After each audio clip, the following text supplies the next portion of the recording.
这种情况多久了呀？有大半年了，又没力又耗油。发动。4个压力，气缸压力不足，这个是发动机坏了，要修吗？要修，这是公司的车，不管花多少钱都要把它修好。大概要3天时间，修好了我给你打电话。先把车顶高一点，然后把轮胎拆掉。它这个车和奥迪是一样的，需要把前杠都拆掉。把空调的制冷机放掉，放水里面是为了防止污染环境。第2天，开始拆排气管了。排气管里面都是水，差点把张师傅的屁股都弄湿了。现在把机脚螺丝拆掉，就可以调发动机了。然后把车放下来调发动机，可以调了。帮忙看一下啊，你们。现在先把机油放掉。机油里面全是水，变机油了，快拿个盆来。机油的密度比水的密度低，然后把排气管和机脚这些拆掉。现在拆变速箱，要不撬一下，拿个撬。这个是自动挡的，特别重，这个变速箱挺重的。然后拆进气管，这个进气管有点脏，这个发动机的盖子也很脏。打一盆水清洗一下。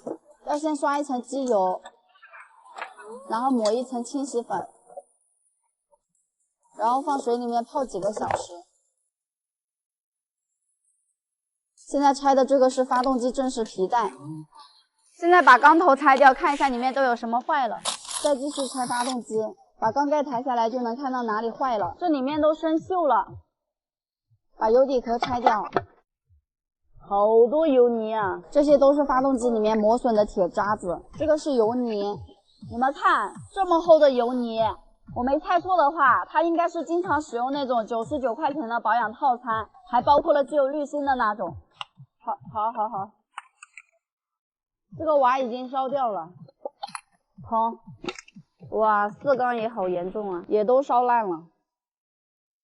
小雕，给你一半。发动机已经全部拆开了，明天把它清洗一下再装上，需要换一个4件套、钢套、活塞环、大小瓦。这个车之所以出现这种情况，就是因为使用了劣质机油，时间久了就会有油泥和积碳把机油滤网堵住。这个3元催化的话要换掉。这个车很奇怪，我先启动给你们看一下。挂前进档不会走，挂倒档也不会走。这个时候挂 P 档还会有异响，油门都踩到3千转了，还是不走。小兰，快点熄火，下面漏油了。我看看是哪里漏，是变速箱在漏油，难道是变速箱坏了吗？小雕，我们把车推进去顶起来检查吧。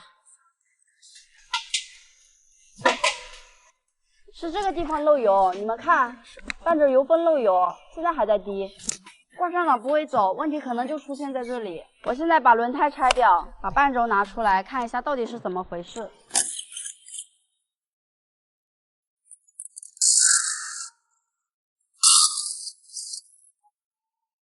让我来，我力气大。你也不行啊！还是让我来吧。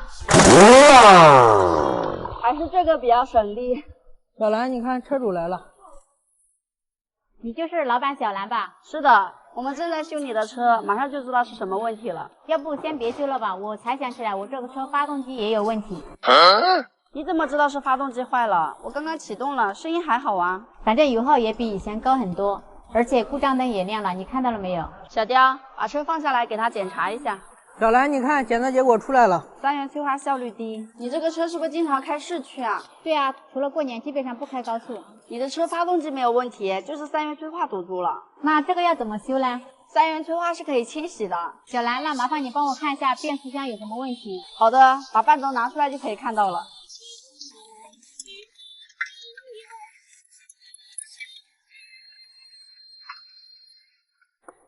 问题找到了，快过来看。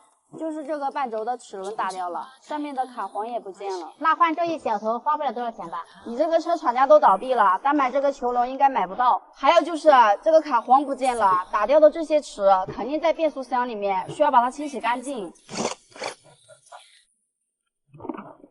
你们看，好多放油螺丝呀。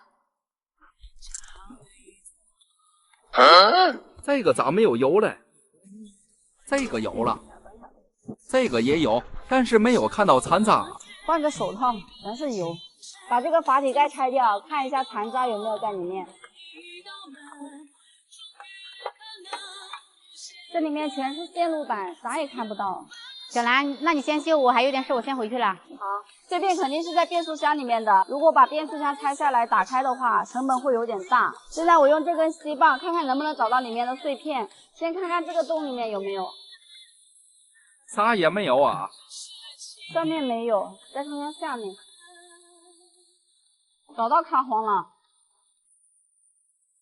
里面还有一根，帮我拿个尖嘴钳。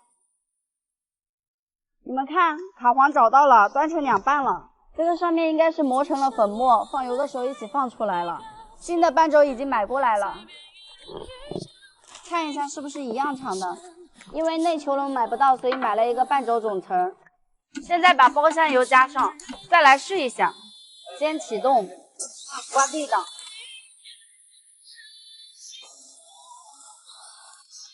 听说众泰车要开始回归重新造车了，我们普通人开保时捷、法拉利的机会来了。就像这样，他开回来停了1个晚上，早上把我给气死了，下次再也不借车给别人开了。那你的车现在是有什么问题吗？肯定有问题啊！我现在开起来底盘有声音，我都不敢开了。那我先开出去试一下吧。就是这个声音，路面稍微有个小坑就有。你这个是减震器坏了，看样子已经坏了很久了。我以前开起来是没有声音的，就我朋友开了1次之后就开始有声音了。可能是你以前没有注意到，我先给你把减震器换掉就可以了。你开我的车去买配件，这样会快一点。那也可以，开个减震器需要这么多东西啊？减震器一般这里都有3颗螺丝，下面还有2颗，要把轮胎拆掉才能看到。它这个只有1颗螺丝。这个车比较复杂，还需要拆上摆臂和方向拉杆。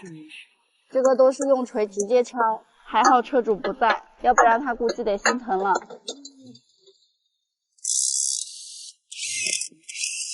现在把上面3颗螺丝拆掉，这样减震器就掉下来了。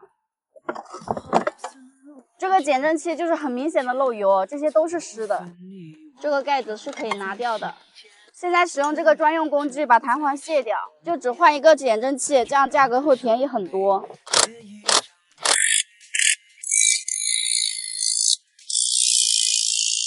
要确保这个减震器和弹簧分离，不然这个弹簧会弹死人的。分离之后才能拆顶上这颗螺丝。小兰，你又来外面修车了？这个人的车可不好修，他的要求可高了，一般人都满足不了他。原来你们也认识啊 Later。现在把这颗螺丝拆掉，先把盖子拿掉，弹簧拿掉。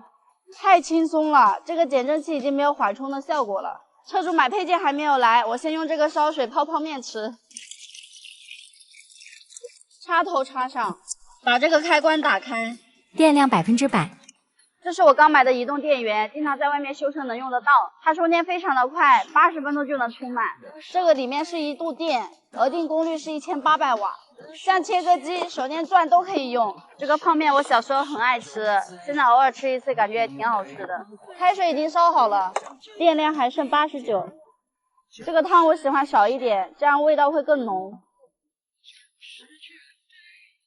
我的熊猫车回来了。你现在就开始吃中午饭了？今天早上没吃早餐。这个是什么高科技啊？这是移动电源。你这个减震器买了多少钱？这个买回来135。这个弹簧好脏啊，我把它擦一下。那个不要动，危险。今天回复一下坦克300的所有问题。很多人都问我的坦克300为什么不做钣金了？因为我们这里没有固定的钣金工，要去请那种打野的钣金师傅，而且他们并不是每天都有时间。如果要全部钣金钣好的话，大概要10天左右，钣金费大概是15000。Later。换一个车壳是32000，我不需要再花钱请人，我自己加上2个修理工就可以换。Hour later。换车壳3天时间就足够了，而且换车壳比做钣金还要好，卖车的时候还能多卖很多钱。还有一个问题就是维修期限到了，维修期间是45天，45天修好之后还要找原车主过户。如果超45天还不能过户的话，就需要付违约金，违约金超1天是200块钱。所以前2天那2个无离子钣金师傅不要钱我都没让他们做，因为无离子钣金真的太费时间了。Tomorrow. 第二个问题就是这个车保险公司赔了多少钱？其实这个车就是别人从保险公司拍卖出来的，然后再卖给我的。定损是直接定的报废，赔偿原车主差不多买新车的钱。有些人可能听不明白，说简单一点，假如这个新车是23万，保险公司赔偿车主20万，但是这个车不属于车主的了，属于保险公司的，保险公司想卖给谁就卖给谁，然后就拍卖到修理厂，卖了8.7万，就相当于保险公司亏损了11.3万。如果花11.3万把这个车在 4S 店修好，肯定是不够的，所以保险公司还是挺聪明的。但是车主也不吃亏，假如是我的话，我也会选择要20万，因为这个车修好已经是个事故车了，最多只值个17万、18万。车主现在可能已经拿到钱，又去提了一辆新的，只剩下我们修理工还在纠结这辆车修好会不会亏钱。小兰，这个车壳今天装吗？装，今天装。我要拍视频，我要让我的粉丝都能看得到。那你再去隔壁借一下叉车呗。你先不要着急，先把里面喷上漆，喷成原来的颜色，要不然装好之后这个里面就喷不到了。哦，也对，那这个就交给我吧。小兰，你看那个人一直在鬼鬼祟祟的看我们的车，很正常，他肯定是觉得好奇。师傅，你在这里看什么呢？它这个变速箱好大呀。是的，它后面还带了一个风动箱，这个就是控制4驱动的。小兰，你过来看一下，这样可不可以？可以了，主要是喷里面，外面装好之后再喷都没有关系。那你去借叉车吧。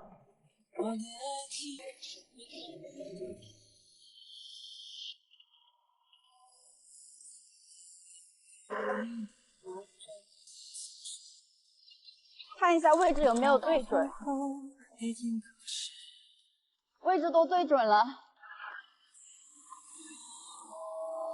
车壳已经装好了，一共有8颗大螺丝，我现在睡下去把螺丝都扭紧，帮我并一下。老板，喂，你干嘛？找我老公有什么事儿吗？老板娘，你不要误会，我是隔壁修车的，我想借你们家叉车用一下。你修车的要叉车干什么？要不你和我过去看一下？这个车我看放在这里好久了。对，现在维修时间也快到了，我也比较着急，所以就想直接给他换一个车壳。车壳和发动机好像是分开的。这个人抬不动吗？人肯定是抬不动的，所以我想借你们家叉车用一下。可以，那你和我一起去开吧。那个车是谁的呀？好像被堵住了。这个车是我的，我把它往前移开一点。哎，等一下，你的轮胎没气了。没事，我先往后面倒一点点，你先把叉车开出来。不行，轮胎没气了，不能开。你看，现在钢圈是压着轮胎的，如果你再继续开的话，就会把轮胎这一圈压坏。我们修车补胎这种情况我经常看到，时间开长了，里面还会磨出粉末，到时候这个轮胎就报废了。先往后倒一点，你把叉车开出来吧。倒！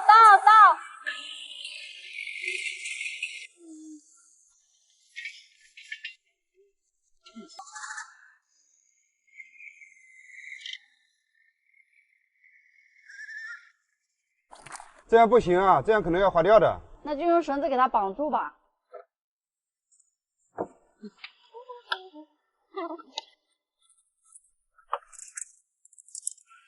好，等一下。已经出来了。离远一点啊，离远一点。家人们，车壳已经分离了。有些人不知道什么是非承载式车身，现在就可以看得很清楚了。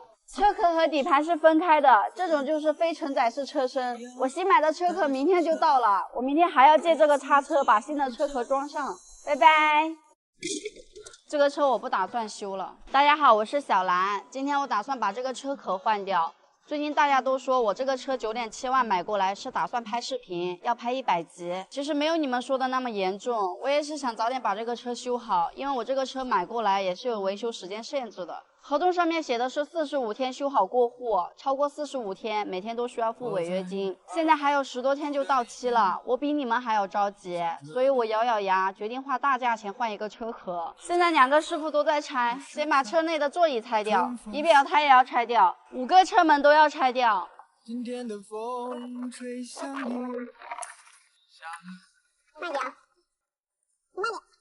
我说小兰来帮一下忙。我在古老的夜色中为你传话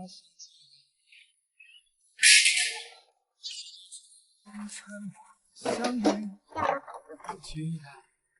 这个门锁住了，用搭电的方式也打不开，看来只能硬拆了。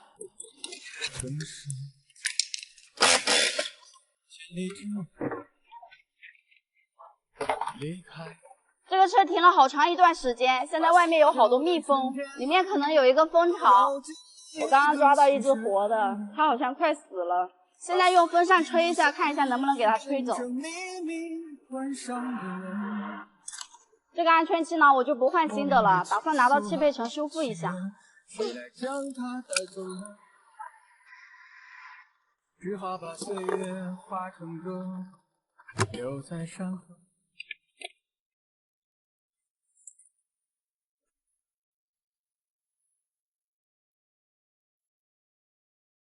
这么大一个显示屏应该要好几千块钱，还好没有坏。小兰，你快点过来看，我知道为什么会有这么多蜜蜂了。你看，这些应该是糖，有4颗糖，上面还有一个，这里面还有1颗糖。蜜蜂都喜欢吃甜的，把它丢掉应该就没有蜜蜂了。你们猜里面，我猜外面。把空调管拆掉，把车上的大铁线拆掉，帮我接一下电瓶。把保险丝盒拆掉，再帮我接一下这个。小兰，这个车壳等一下怎么拿下来？先拆吧，我等会去借一个叉车。这个不知道是什么东西，就一块铁。小调，最后一个了，接一下。现在拆的差不多了，下面还有几颗连着车架的大螺丝，我睡下去把它拆掉。这里有一颗，上面螺丝在转，轻松拆掉1颗大螺丝，又拆掉1颗了，硬住啊！好了，又掉1颗，好了。现在螺丝已经全部拆完了，我去隔壁家借一个叉车，那个是老板的叉车，这个是老板住的地方。他门上好像写的有什么字，外出有事，今天老板出去了，车壳只能明天再拆了。这个车我已经不打算修了。为啥不修了呀？我们又不要你钱。我知道你们不收我的钱，但是不管怎么说，我觉得做钣金还是太慢了，我想直接换一个车壳。你咋想的呀？换个车壳不得30万呢？反正我不想修了，我就要给他换个车壳。主要我们还想展示一下无腻子钣金技术呢。你这突然就不修了，我们上次不是白干了吗？这次我还特意带了一个师傅过来呢。那这个地方修好大概要多久啊？得10天左右吧。主要我这边还有点其他活。不行，这个太久了。这个地方今天可以修好吗？这个地方当然可以修好啊。我就把这一块借给你，让你展示无腻子钣金修复技术，你看可以吗？那太谢谢你了。你的粉丝要是看了我的技术，一定都想来找我学习的。那就一起干吧，我也想学习一下。第一步呢，我们要先放大修。师傅说把这个胶条粘上去，然后往外拉。这也没粘住呀。换一个大的试一下。这个肯定够结实了。还是这个粘的比较牢固，已经拉出来了。那现在开始把这个胶去掉。来看好啊。这个是酒精吗？有一点酒精味。对，是的，是酒精。之前的大坑已经拉出来了。现在呢，我们就开始打磨这个漆面，把这个漆面打磨掉。打磨比较简单，让我来吧。好吧，给你们。漆面现在已经打磨完了。现在呢，咱们就用上这个显示剂啊，进行把漆面打磨的位置进行涂抹。师傅，这个是什么东西啊？为什么是蓝色的？这个是指示剂，它能显示出这个坑。好，这样就可以了，就可以继续下一步了。这个就是一个正常的锉刀啊。那我来试一下，用锉刀把表面的蓝色磨掉。如果磨不掉的话，就说明这个地方是一个坑。用这个工具啊，把这个小坑拉出来了之后放上去。对，它会冒火花啊，一点点轻轻的拉。我也来试一下。那你来吧。好，轻点，轻点，轻点。好，拉不掉之后需要手拧一下。哦，拧这个。好，对。 5小时过后，然后用砂轮机把焊点打磨平整，这就是最后打磨出来的效果。然后还要画线，我也不知道画这个线是干嘛用的。画好之后就可以直接喷漆，可以不用刮腻子。这个油漆也只能这样了，因为毕竟我不是专业的喷漆工。这个效果已经很不错了，表面看起来很平整。 你们知道为什么要做无腻子钣金吗？如果刮腻子的话，时间久了很容易裂开。像这个车之前就是刮的腻子，时间久了就裂开了。还有二手车检测的时候会用这个机器，这个是测油漆厚度的。像这个刮腻子的车漆厚度是0.45毫米，这个是钣金师傅今天做出来的，没有刮腻子。油漆的厚度是0.1毫米，这个和原厂车漆的厚度一样。 二手车商就会以为这个地方没有做过油漆，是原厂漆，卖车的时候就可以多卖点钱。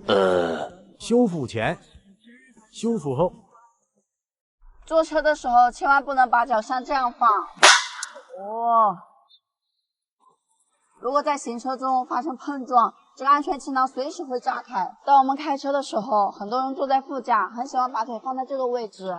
还有香水瓶、装饰品这些东西千万不能乱放。今天我就给大家做一个安全气囊弹出的试验。这里放一块石头，就代替香水和装饰品。这2根线是接在安全气囊上面的，电线我预留的很长，有7、8米。先把杂物删开掉，找到气囊的2根线。